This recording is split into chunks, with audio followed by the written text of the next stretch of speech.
Welcome to LGC news TV 46. బులెటిన్ల ముందుగా headlines. Bharat సైనిక శక్తిపై America రక్షణ మంత్రి ప్రశంసలు.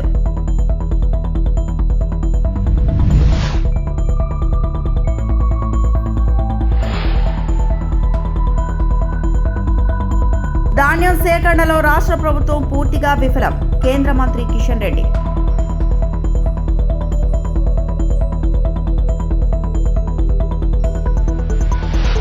మహిళలకు 33% సీట్లు. ఏపీ అభివృద్ధికి blue print. AP home minister Anitha.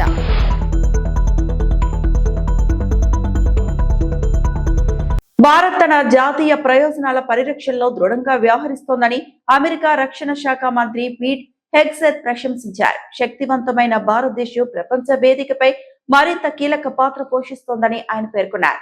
భారత సైనిక సామర్థ్యం నిరంతరం పెరుగుతోందని, రక్షణ రంగంలో ఆధునిక సాంకేతికను సమర్థవంతంగా వినియోగిస్తూ దేశ భద్రతను మరింత బలోపేతం చేస్తుందని హెగ్సెత్ అన్నారు. ఇండియా పసిఫిక్ ప్రాంతాల్లో శాంతి స్థిరత్వాన్ని కాపాడడంలో భారత్ కీలక భాగస్వామిగా మారిందని ఆయన అభిప్రాయపడ్డారు. భారత్ అమెరికా వ్యూహాత్మక భాగస్వామ్యం మరింత బలపడుతుందని ఆశాభావం వ్యక్తం చేశారు. జాతీయ ప్రయోజనాల విషయంలో భారత్ తీసుకుంటున్న నిర్ణయాలు, పెరుగుతున్న సైనిక శక్తి ప్రపంచ దేశాల దృష్టిని ఆకర్షిస్తున్నాయని ఆయన పేర్కొన్నారు. Under the leadership of President Trump, who has over the past year shown repeatedly what it means to defend American national interests, from Nicolas Maduro in Venezuela to Midnight Hammer to cartel drug boats to Epic Fury, we have restored a proactive and realistic approach to our own national defense, reestablishing deterrence. Now, when I was in the United States Army as a young lieutenant, the motto of my first rifle platoon was, "Those who long for peace must prepare for war." It's a simple truth that makes as much sense tactically as it does strategically. But today I want to lay out what this return to realism means for the most consequential region in the world, the Pacific. And as the 2026 U.S. National Defense Strategy makes clear, we are charting a new course for our alliances and partnerships, one that is grounded in the realities of power and interests. It is a course that will leave America stronger, our allies and partners more capable, and the Pacific region more stable and secure. The foundation of this new approach is moving away from a model of dependency and toward one of true partnership. Telangana Congress ప్రభుత్వం రైతుల జీవితాలతో చెలగాటమాడుతుందని కేంద్ర మంత్రి కిషన్ రెడ్డి విమర్శించారు. నాంపల్లిలోని భాజపా రాష్ట్ర కార్యాలయంలో ఏర్పాటు చేసిన మీడియా సమావేశంలో ఆయన మాట్లాడుతూ, రాష్ట్రంలో ధాన్యం సేకరణ అధ్వానంగా ఉందన్నారు. దళారీలు, అధికారులు, ప్రభుత్వం మధ్య రైతులు నలిగిపోతున్నారని ఆవేదన వ్యక్తం చేశారు. భాజపా చేపట్టిన బస్సు యాత్రతోనే రాష్ట్ర ప్రభుత్వంలో సంచలనం వచ్చిందన్నారు. కేంద్రం ధాన్యం తీసుకోవట్లేదని ముఖ్యమంత్రి, మంత్రులు చెబుతున్నారు. ధాన్యం సేకరణ రాష్ట్ర ప్రభుత్వం పని అని స్పష్టం చేశారు. ఖరీఫ్ లో 58.96 లక్షల మెట్రిక్ టన్నుల ధాన్యం కొంటామని కేంద్రం, రాష్ట్రం మధ్య ఒప్పందం కుదిరిందని వివరించారు. కమిషన్లు, రియల్ ఎస్టేట్ పైనే ప్రభుత్వం దృష్టి పెట్టిందని కిషన్ రెడ్డి విమర్శించారు. ధాన్యం కొనుగోలు విషయంలో రాష్ట్ర ప్రభుత్వానికి సరైన ప్రణాళిక లేదని ఎద్దేవా చేశారు. మీ దగ్గర ఎంత ఉత్పత్తి వస్తుంది, మీ రాష్ట్రం నుంచి, మీ రాష్ట్రాల నుంచి ఎంత కేంద్ర ప్రభుత్వం కొనుగోలు చేయగలుగుతుంది, దానికి కావాల్సినటువంటి గోడౌన్స్ ఏంటి, దానికి కావాల్సినటువంటి ఖర్చు ఏంటి, ఆ వచ్చేటువంటి పంటను ఏ రకంగా దేశానికి, ప్రజలకు ఉపయోగపడాలి, ఇవన్నీ కూడా చర్చించిన తర్వాత ఒక target state government, central government కూర్చొని నిర్ణయిస్తారు. అది కొత్త ప్రక్రియ కాదు. దానికి రాష్ట్ర ప్రభుత్వం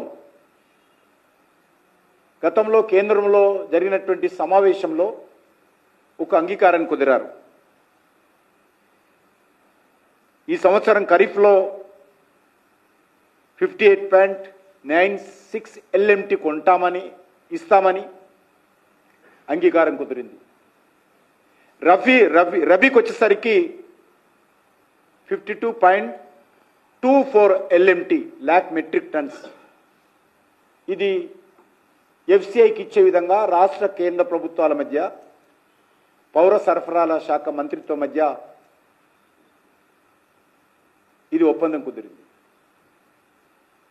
అంటే ఆల్మోస్ట్ 53 లక్షల మెట్రిక్ టన్నులు కేంద్ర ప్రభుత్వం కొనడానికి అంగీకరించింది.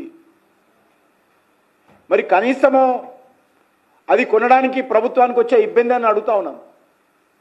ఇంకా మీరు పూర్తి చేయలేదు కదా. ఈరోజు లెక్క వరకు కూడా కేంద్ర ప్రభుత్వం అంగీకరించినటువంటి రాష్ట్ర కేంద్ర ప్రభుత్వాల మధ్య జరిగినటువంటి ఒప్పందం మేరకు ఏదైతే ప్రొక్యూర్మెంట్ చేయాలో అదే ఈరోజు వరకు చేయకుండా కేంద్రాన్ని ఆడిపోసుకోవడం ఏంటి? మీ చేతగానితనము, మీ దద్దమ్మతనము ఈరోజు కేంద్రం మీద రుద్దేటువంటి ప్రయత్నం చేస్తున్నారు. బీఆర్ఎస్ పార్టీ కానీ కాంగ్రెస్ పార్టీ కానీ రైతుల జీవితాలతో చెలగాటమాడుతూ ఉన్నారు. ఈ ప్రభుత్వం ముందు చూపు చర్యలు ఏమీ తీసుకోలేదు. ముఖ్యంగా సన్న బియ్యం సేకరిస్తారు, దొడ్డు బియ్యం గాలికి వదిలేశారు. దొడ్డు బియ్యం పండించేట్టు రైతుల పరిస్థితి, వాళ్ళ భవిష్యత్ ఏంది, వాళ్ళ బతికేంది ఎప్పుడైనా ఆలోచించిందా ఈ ప్రభుత్వం? దొడ్డు బియ్యం కావాల్సినటువంటి మేలు రకమైనటువంటి విత్తనాల సరఫరా చేశారా? ఏదైతే దొడ్డు బియ్యం ఉత్పత్తి అవుతుందో దానికి ప్రపంచంలో భారతదేశంలో మార్కెట్ ఉందా? ఈరోజు మనం పండించేటువంటి దొడ్డు బియ్యం గతంలో తమిళనాడు వాళ్ళు కొనేవాళ్ళు, కేరళ వాళ్ళు కొనేవాళ్ళు, కర్ణాటక వాళ్ళు కొనేవాళ్ళు, బీహార్ వాళ్ళు కొనేవాళ్ళు. ఈరోజు కొనే పరిస్థితి లేదు, వాళ్ళ దగ్గర ఉత్పత్తి అవుతా ఉంది. ఎన్డీఏ కూటమి మహిళల్ని ఓటు బ్యాంకులా కాకుండా విజన్ 2047 లక్ష్య సాధన శక్తిగా చూస్తుందని ఏపీ హోంమంత్రి అనిత అన్నారు. మహిళలకు 33% సీట్ల కేటాయింపు ప్రకటన రాష్ట్రాభివృద్ధికి బ్లూ ప్రింట్ లాంటిదన్నారు. బిల్లుతో సంబంధం లేకుండా మహిళలకు 33% సీట్లు కేటాయిస్తామని ముందడుగు వేసిన ఏకైక పార్టీ టీడీపీ అని పేర్కొన్నారు. ఇతర రాజకీయ పార్టీలు టీడీపీను అనుసరించాలని అనిత కోరారు. గౌరవ ముఖ్యమంత్రి గారు, అదేవిధంగా ముఖ్యంగా మా working president, central working president మంత్రి గారు, మన నారా లోకేష్ గారు ప్రత్యేకంగా దీని మీద నేను మహానాడు కార్యక్రమం కూడా ప్రత్యేకంగా మహిళలకు అంకితం చేస్తున్నామని చెప్పి, ఆ మహిళలకి సంబంధించి మహిళా రిజర్వేషన్ బిల్లు వచ్చినా రాకపోయినా మా పార్టీ ఒక సిద్ధాంతం తీసుకుంటుంది. దాంట్లో మేము చట్టసభల్లో మేము ఎవరికైతే సీట్లు కేటాయిస్తామో ఆ సీట్లలో 33% రిజర్వేషన్ మేము మహిళలకు ఇస్తామని చెప్పి ధైర్యంగా అనౌన్స్ చేసిన ఏకైక పార్టీ తెలుగుదేశం పార్టీ. సో ఏ పార్టీ మేనిఫెస్టో అయినా మహిళలకు సంబంధించిన మేనిఫెస్టో లేకుండా ఏ మేనిఫెస్టో కూడా ఉండదు. అంత మహిళలకి ప్రాధాన్యం ఇస్తున్నామని చెప్పుకునే పార్టీలు ఈరోజు ఒక స్టెప్ ఫార్వర్డ్ వేసి అందరూ కూడా ఇదే లైన్లోకి వెళ్తే ఆటోమేటిక్గా మహిళా రిజర్వేషన్ బిల్లు వస్తుందేమో. దానికి ఈ రోజు తొలి అడుగు వేసింది తెలుగుదేశం పార్టీ. ఈ రోజు మహిళలు ఓట్లు వేయటానికే కాదు, ఓటు వేయించుకునే సత్తా కలిగి ఉన్న వాళ్ళు కాబట్టి ఓటు వేయించుకునే కెపాసిటీ కూడా ఇవ్వాలి అని కోరుకుంటున్నాం. కాబట్టి ఈ రోజు నేను మహిళా రిజర్వేషన్ బిల్లు మేము ఇస్తామని చెప్పి మహానాడులో అనౌన్స్మెంట్ చేసిన తర్వాత నిజంగా చాలా మంది హ్యాపీ ఫీల్ అయ్యారు. అంటే మేము కేవలం మా ఎన్డీఏ కూటమి కానీ తెలుగుదేశం పార్టీ కానీ మహిళల్ని ఓట్ బ్యాంకుల కింద మేము ఉపయోగించుకోలే. మహిళా శక్తిని కరెక్ట్గా కనుక ఉపయోగించుకుంటే ఆంధ్రప్రదేశ్ రాష్ట్రం ఏదైతే 2047కి మనం ప్రపంచంలో మొట్టమొదటి స్థానంలో ఉండాలి అనుకుంటున్నామో, అట్ ద సేమ్ టైం ఈ మహిళా శక్తిని కనుక ప్రాపర్ వేలో యూజ్ చేసుకుంటే డెఫినెట్గా ఉంటామని నమ్మిన వ్యక్తి గౌరవ ముఖ్యమంత్రి గారు చంద్రబాబు నాయుడు గారు. ఈ 33% రిజర్వేషన్ వస్తుందని చెప్పిన తర్వాత చాలా మంది ఆశలు పెరిగినాయి. ఎందుకంటే చాలా మంది టీవీలో కూర్చొని అనుకుంటారు మేము ఆల్రెడీ చట్టసభల్లో ఉన్నాం, మాకులా చూసి మాకులా వాళ్ళు కూడా రావాలని కోరుకునే చాలా మంది ఆడబిడ్డలు ఉన్నారు. కొంతమంది అయితే వాడికి ఒక ప్లాట్ఫామ్ దొరకదు, కానీ ఈరోజు ఒక ప్లాట్ఫామ్ క్రియేట్ అవుతుంది. ఇక్కడున్న ప్రతి ఒక్కరు కూడా సంబరాలు చేసుకోవాలి. ఏమో ఇక్కడ కూర్చున్న మీ తాలూకా ఇంట్లో మీ భార్యో మీ పిల్లలో ఎవరో ఒకరు చట్టసభల్లో ఉంటారేమో ఎవరికి తెలుసు, అవకాశం వస్తుందేమో ఎవరికి తెలుసు. నేను అనుకున్నానా టీచర్గా ఉన్న నేను ఈరోజు హోమ్ మినిస్టర్గా మీ అందరి ముందు ఇలా మాట్లాడతానని. వెలిగొండ ప్రాజెక్టు పోలవరం ఎడమ ప్రధాన కాలువ పనుల పురోగతిపై జలవనరుల శాఖ మంత్రి doctor Nimmala Ramanaidu video conference నిర్వహించారు. ఈ సమావేశంలో జలవనరుల శాఖ ప్రత్యేక ప్రధాన కార్యదర్శి శశిభూషణ్ కుమార్, శాఖ సలహాదారులు వెంకటేశ్వరరావు, ఈఎన్సీ నరసింహమూర్తి, సిఈలు, ఎస్ఈలు, ఈఈలు, వివిధ ప్రాజెక్టుల ప్రతినిధులు మరియు ఇతర ఉన్నతాధికారులు పాల్గొన్నారు. ప్రాజెక్టు పనుల ప్రస్తుత స్థితి, నిర్మాణ పురోగతి, ఎదురవుతున్న సమస్యలు మరియు వాటి పరిష్కారాలపై మంత్రి అధికారులతో సమీక్ష నిర్వహించారు. వెలిగొండ పోలవరం ఎడమ ప్రధాన కాలువ పనులను వేగవంతం చేసి నిర్దేశిత గడువులో పూర్తి చేయాలని అధికారులకు మంత్రి నిమ్మల రామానాయుడు ఆదేశాలు జారీ చేసినట్లు సమాచారం. మార్కాపురం జిల్లా, పాత ప్రకాశం జిల్లాకు సంబంధించినటువంటి జీవనాడి వెలిగొండ ప్రాజెక్టు, అదేవిధంగా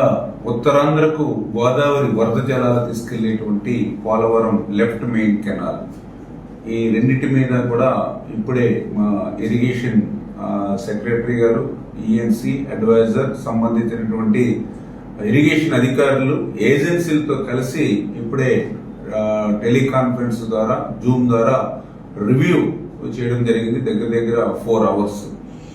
ఈ రివ్యూలో చాలా క్లియర్ గా ఏదైతే ఈ యొక్క వెలిగొండకు సంబంధించి హెడ్ వర్క్స్, రిటైనింగ్ వాల్ కానీ, వింగ్స్ కానీ ఏవైతే ఉన్నాయో అవన్నీ కూడా మొన్న మే 15వ తారీఖు కల్లా హెడ్ వర్క్స్ ని కంప్లీట్ చేయడం జరిగింది వెలిగొండకు సంబంధించి. అదేవిధంగా వెలిగొండకు సంబంధించినటువంటి టన్నెల్లోకి నీరు పోవాలంటే కొల్లం వాగు, ఈ కొల్లం వాగు దగ్గర ఒక 4 లక్షల మెట్రిక్ టన్నులు అక్కడ మక్కు ఉంటే రోజుకి మనకి 11,000 క్యూసెక్లు అంటే ఒక 1 TMC పెర్ డే పోవాలి. కాబట్టి కనీసం 1,80,000 క్యూబిక్ మీటర్ల మట్టి అక్కడ తొలగిస్తేనే ఆ టన్నెల్లోకి ఆ కృష్ణా వాటర్ పోతుంది. కాబట్టి ఆ ఉద్దేశంతో ఆ 1,80,000 క్యూబిక్ మీటర్ల మక్కు తీసేటువంటి ప్రక్రియను ప్రారంభించారు. కానీ అది కొంత నత్తనడక, అంటే కేవలం ఇప్పటికి 20,000 క్యూబిక్ మీటర్లు నడిచింది. రేపు జూలై ఎండింగ్ కల్లా కృష్ణా వాటర్ వచ్చే లోపల ఇది కంప్లీట్ చేయాలి. కాబట్టి ఈ మక్కను తొలగించేటువంటి ప్రక్రియను వేగవంతం చేయమని చెప్పేసి కూడా ఈరోజు ఆదేశాలు ఇచ్చామని చెప్పి తెలియజేసుకుంటూ, అదేవిధంగా టన్నెల్ 2కి సంబంధించినటువంటి బెంచింగ్ ఇంకా బ్యాలెన్స్ పనులు ఉన్నాయి. ఆ బెంచింగ్ పనులు కనుక మనం పూర్తి చేసినట్లయితే మన tunnel boring machine head work దగ్గరికి వెళ్ళడానికి కూడా మార్గం దొరుకుతుంది. కాబట్టి జూన్ 10 కల్లా ఆ టన్నెల్ 2లో ఉన్నటువంటి బెంచింగ్ బ్యాలెన్స్ పనులు కూడా పూర్తి చేయాలని వాళ్ళకి లక్ష్యం కూడా ఏర్పాటు చేయడం జరిగిందని చెప్పి తెలియజేసుకుంటూ, అదేవిధంగా టన్నెల్ 2కు సంబంధించి మనందరికీ తెలుసు దగ్గర 19 కిలోమీటర్ల టన్నెల్స్. ఈ 19 కిలోమీటర్స్ టన్నింగ్ లైనింగ్ మేము అధికారులకు అంటే 2024 అధికారులకు వచ్చే సమయానికి చూస్తే 7 కిలోమీటర్ లైనింగ్ బ్యాలెన్స్ ఉంది. 7 కిలోమీటర్లు అంటే 40% వరకు బ్యాలెన్స్ ఉంది. అటువంటి 40% వరకు 7 కిలోమీటర్లు ఈ 20 నెలల్లోనే 5.2 కిలోమీటర్ల లైనింగ్ పూర్తి చేశాం. ఈ 20 నెలల్లో కూడా యుద్ధ ప్రాతిపదికన డే అండ్ నైట్ వర్క్ చేసుకుంటూ రైతు ప్రభుత్వం అని చెప్పుకుంటూ అన్నదాతలను వంచడం సరికాదని ములుగు జిల్లా బీఆర్ఎస్ పార్టీ అధ్యక్షులు కాకులమరి లక్ష్మణ్ బాబు ప్రభుత్వంపై విమర్శలు గుప్పించారు. ఏటూరు నగరంలోని జీసీసీ ఐకేపీ వరి ధాన్యం కొనుగోలు కేంద్రాన్ని సందర్శించిన ఆయన గత 40 రోజులుగా ధాన్యం అమ్ముడుపోక ఇబ్బందులు పడుతున్న రైతుల సమస్యలు అడిగి తెలుసుకున్నారు. ఈ సందర్భంగా లక్ష్మణ్ బాబు మాట్లాడుతూ కొనుగోలు కేంద్రాల్లో నెల రోజులకు పైగా ధాన్యం నిల్వలు పేరుకుపోయి అకాల వర్షాలకు తడిసి వడ్లు నల్లబడిపోతున్నాయని ఆవేదన వ్యక్తం చేశారు. రైతులు పండించిన పంట కళ్ల ముందే పాడవుతున్నా ప్రభుత్వం పట్టించుకోవడం లేదని విమర్శించారు. ఇటీవల ప్రాంతానికి వచ్చిన స్థానిక మంత్రి కొనుగోలు కేంద్రాన్ని సందర్శించి రైతుల పరిస్థితిని తెలుసుకునే ప్రయత్నం కూడా చేయలేదని ఆరోపించారు. రైతుల కష్టాలు మంత్రికి కనిపించడం లేదా అని ప్రశ్నించారు. తక్షణమే ధాన్యం కొనుగోలు వేగవంతం చేసి తూకాలు పూర్తి చేసి మిల్లులకు తరలించాలని డిమాండ్ చేశారు. లేదంటే బీఆర్ఎస్ పార్టీ ఆధ్వర్యంలో రైతుల పక్షాన పెద్ద ఎత్తున ఆందోళన చేపడతామని హెచ్చరించారు. ప్రజాపాలన ప్రజల కోసమే కాంగ్రెస్ ప్రభుత్వం పుట్టింది అని చెప్పుకొని ఈరోజు ఎంత ఇబ్బంది పడుతున్నారో ప్రజలు, రైతులు ఈ కల్లాల కాడ అనేది ఇక్కడున్న కాంగ్రెస్ ప్రభుత్వానికి, ఇక్కడున్న మంత్రి సీతక్క గారికి, కాంగ్రెస్ కార్యకర్తలకు ఎవరికి కనిపిస్తలేదు, అధికారులకైతే అసలే కనిపిస్తలేదు. దాదాపు 45 రోజుల నుంచి బస్తాలు నింపుకొని పెట్టుకొని అవి లోడింగ్కి నోసుకునే పరిస్థితి ఇక్కడ ఏటూరు నగరం సెంటర్లు ఉంది. ములుగు జిల్లా వ్యాప్తంగా కూడా దాదాపు ఇదే పరిస్థితి. ప్రస్తుతం ఇప్పుడున్న మేమున్న ఈ కల్లాలల్లా దాదాపు 25 లోడ్లు మళ్ళీ ఎత్తే అవసరం ఉంది. రోజుకు ఒక్క లోడ్ కూడా ఇక్కడ వచ్చే పరిస్థితి లేదు. రైతులు టోటల్ 4 నెలలు పంట పండించి మళ్ళా దాదాపు 2 నెలలు ఈ కల్లాల కాడ కాపులా గాయడం అనేది చాలా దారుణం. దీంతో పాటు వాళ్ళకు ఒక రోజు కూడా రెస్ట్ లేదు. మళ్ళీ ఒక 10 రోజులలో వర్షాలు పడితే వాటిని మళ్ళీ దుక్కికి వెళ్ళాలి, దుక్కి దున్నుకోవాలి, నారు పోసుకోవాలి. ఈ పరిస్థితులల్లా రైతులు చాలా కష్టాలు అనుభవిస్తున్నారు. ములుగు జిల్లాలో మంత్రి గారికి కనిపిస్తలేదా అని అడుగుతున్నాను నేను. మధ్య వచ్చి కాంగ్రెస్ కార్యకర్తలు మాట్లాడతారు, అంత మంచుకునేది ప్రతి గింజ కొంటామని పబ్లిక్ని నమ్మించే ప్రయత్నం చేస్తారు. మీరు గింజ ఎన్నడు కొంటారు? ఇప్పుడే చూసినాం అక్కడ మొత్తానికి ముక్క పట్టిపోయినాయి ఇక్కడనే వడ్లు. ప్రతి గింజ మీరు కొంటా అంటారు, ముక్కిపోయిన వడ్లు కూడా మీరు కొంటారా? మొత్తం రేట్ ఇస్తారా? నిన్న ఒక రైతు వంగపేట నుంచి ఫోన్ చేస్తే, రైస్ మిల్లర్కి ఫోన్ చేస్తే అది తడిసిపోయింది, మేము FCI కొనరు ఇది. ఎమ్మెల్యే బోల్ల బ్రహ్మనాయుడు నిమ్మల ఫ్యామిలీ కలిసి ప్రభుత్వ భూమిని కొల్లగొట్టే ప్రయత్నం చేసిన వైనాన్ని వివరిస్తున్న సైబరాబాద్ కమిషనరేట్ అధికారులు. కొన్ని ఫేక్ జీవోస్ క్రియేట్ చేసి అది వాట్సాప్ గ్రూపుల్లో సర్క్యులేట్ చేసి కోర్టులని తర్వాత రెవెన్యూ అఫీషియల్స్ని కూడా తప్పుదావ పెట్టించి రియల్ ఎస్టేట్ మార్కెట్లో దీన్ని మిస్లీడ్ చేస్తూ ఒక డబ్బులు సంపాదించాలనే కుట్రని నార్సింగి పోలీసులు, cyber crime and EOW teams కలిసి క్రాక్ చేయడం జరిగింది. విషయాల్లోకి వస్తే గండిపేటలో సర్వే నెంబర్ 18లో 104 ఎకరాల 25 గుంటల ప్రభుత్వ భూమి ఉంది. ఇది ప్రభుత్వ రికార్డులలో కాస్రపాణి అంటే 1954 నుంచి కూడా ప్రభుత్వ భూమిగానే అది రికార్డులలో ఉంటూ వస్తుంది. దీన్ని అదే ఊరు సంబంధించిన నిమ్మల దశరథ్ అని చెప్పి ఆ గ్రామస్తుల్లో ఒక కుటుంబం దాంట్లోకి అప్పుడప్పుడు మధ్యలో వచ్చిపోతూ ఒక 10 ఎకరాలని ఇది మాకే వస్తుంది అని చెప్పి ఒకటి ఫాల్స్ క్లెయిమ్ కూడా స్టార్ట్ చేయటం, రెవెన్యూ ఆఫీషియల్స్ వాళ్ళని ఖాళీ చేయించాలనే ప్రయత్నం చేస్తున్నారని తెలుసుకొని 2012లో హైకోర్టులో ఒక రిట్ పిటిషన్ కూడా ఫైల్ చేయడం జరిగింది. ఆ రిట్ పిటిషన్ పెండింగ్ ఉన్నప్పుడే ఈ నిమ్మల ఫ్యామిలీకి సంబంధించిన వాళ్ళు రుద్రరాజు రామకృష్ణరాజు అని చెప్పి ఒక వ్యక్తికి అగ్రిమెంట్ చేయటం, ఆ వ్యక్తి దాన్ని ఫాలో అప్ చేస్తూ ఒక సునీల్ అనే ఒక వ్యక్తిని విజయవాడ నుంచి తీసుకొచ్చి ఆ భూమిలో ఒక రూమ్ కట్టించి అక్కడ పెట్టడం జరిగింది. ఇదిలా ఉంటే 2 సంవత్సరాల నుంచి ఆ రాజుకి అర్థమైంది ఇది గవర్నమెంట్ భూమి అని. అతను వదిలేసుకొని ఈ సునీల్ కాల్ చేసినా ఎవరు చేసినా కూడా రెస్పాండ్ కాలేదు. అప్పుడు నిమ్మల ఫ్యామిలీని ఆ సునీల్ దాంట్లో కంటిన్యూ చేస్తూ వచ్చారు. వెరీ రీసెంట్లీ అంటే 6/10/2025 లాస్ట్ ఇయర్ అక్టోబర్లో ఆ రిట్ పిటిషన్ ని హైకోర్టు కొట్టివేస్తూ అది ప్రభుత్వ భూమిగానే పరిగణించింది. అల్లూరు సీతారామరాజు జిల్లా పోలీస్ శాఖ ఆధ్వర్యంలో నిర్వహించిన ఉచిత సమ్మర్ క్రికెట్ శిక్షణ శిబిరం విజయవంతంగా ముగిసింది. జిల్లా ఎస్పీ అమిత్ బర్దర్ చొరవతో పాడేరు కలర్ సింగి ఆశ్రమ పాఠశాల క్రీడా మైదానంలో 30 రోజుల పాటు ఈ శిక్షణ కార్యక్రమాన్ని నిర్వహించారు. జిల్లాలోని వివిధ ప్రాంతాల నుంచి ఎంపికైన 14 నుంచి 19 సంవత్సరాల మధ్య వయసు గల 100 మంది విద్యార్థులు ఈ శిక్షణలో పాల్గొన్నారు. రాష్ట్ర స్థాయి మాజీ క్రికెటర్లు, ఆంధ్ర క్రికెట్ అసోసియేషన్ గుర్తింపు పొందిన కోచ్లు వారికి ప్రత్యేక శిక్షణ అందించారు. బ్యాటింగ్, బౌలింగ్, ఫీల్డింగ్ నైపుణ్యాలతో పాటు ఫిట్నెస్, క్రమశిక్షణ, జట్టు స్ఫూర్తిపై కూడా ప్రత్యేక తరగతులు నిర్వహించారు. శిక్షణ పూర్తిగా ఉచితంగా అందించడంతో పాటు క్రీడా కిట్లు, షూలు, రిఫ్రెష్మెంట్లు కూడా పోలీస్ శాఖే సమకూర్చింది. ఈ సందర్భంగా ఎస్పీ అమిత్ బర్దర్ మాట్లాడుతూ విద్యతో పాటు క్రీడలు కూడా విద్యార్థుల జీవితంలో కీలక పాత్ర పోషిస్తాయని అన్నారు. డ్రగ్స్, సోషల్ మీడియా వ్యసనాల నుంచి యువతను దూరం చేయాలనే లక్ష్యంతో ఈ శిక్షణ శిబిరాన్ని నిర్వహించామని తెలిపారు. నమస్కారం. జిల్లాలో ఈరోజు పాడేరులో 1 month cricket summer camp organise దీనికి సమావేశం చేయడం జరిగింది. ఈ ప్రోగ్రాంలో మనకి 2 కోచ్ పిల్లల్ని బాగా అన్ని టెక్నిక్స్ మన క్రికెట్న specially bowling and fielding and బ్యాటింగ్లో ఎలాగ బేసిక్స్ని వాళ్ళు లర్న్ చేసి నెక్స్ట్ టోర్నమెంట్స్లో ఎలాగా ఫర్దర్గా దీన్ని ఇంప్రూవ్ చేసి గేమ్స్ని ఆడొచ్చు ఈ విషయంలో అన్ని టెక్నిక్స్ ఇవ్వడం, వాళ్ళకి ట్రైనింగ్స్ 1 month వరకు ఇవ్వడం జరిగింది. ఇప్పుడు ఈ క్యాంప్కి వచ్చిన వాళ్ళు అన్ని పిల్లలకి కూడా ఈ 6 kits కూడా ఇవ్వడం జరిగింది. ముఖ్యమైన ఉద్దేశం ఈ గిరిజన ప్రాంతం నుండి కూడా కొంతమంది పిల్లలు స్పోర్ట్స్ని ఒక ఇంట్రెస్ట్గా తీసుకొని ఒక డిసిప్లిన్ని వాళ్ళు శారీరకంగా కానీ మానసికంగా స్ట్రాంగ్ అయ్యి నేషనల్ లెవెల్లో కూడా ఒక అట్లీస్ట్ ట్రైబల్ ఏరియాస్ నుండి ఒక నేషనల్ లెవెల్లో కూడా మన మంచి ప్లేయర్స్ పైకి రావాల్సిన ఉంది.